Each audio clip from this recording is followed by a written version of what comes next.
બનાસકાંઠા કાંકરેજના કંબોઈ ગામે આગામી આવનાર ચૂંટણીમાં કાકા ભત્રીજા સામસામે ઉમેદવાર ભત્રીજાએ ભાજપ માટે માંગ્યો આશીર્વાદ તો કાકાએ આમ આદમી પાર્ટીને કર્યું આજે અલવિદા અને ભાજપને કીધું તથાસ્તુ।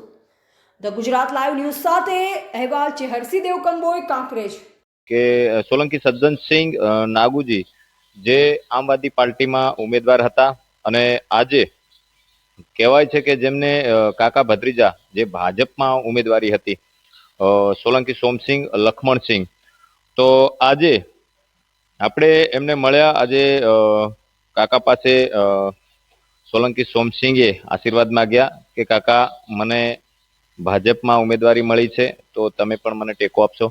તો કાકાએ એમને કીધું કે કંઈ વાંધો નહીં, હું મારી ઉમેદવારી પાછી ખેંચું છું અને તને ફૂલ મારો સપોર્ટ રહેશે।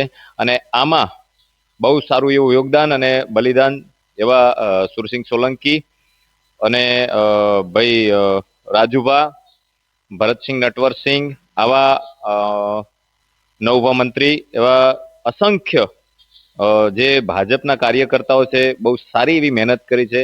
ઘણી જગ્યાએ એમને મજૂરી કરીને એમના ભાજપાના ઉમેદવારને બિનહરીફ અપાયું છે। ખૂબ ખૂબ ધન્યવાદ આવા કાર્યકર્તાઓને અને આવા ભાજપમાં જોડાઈ રહેજો।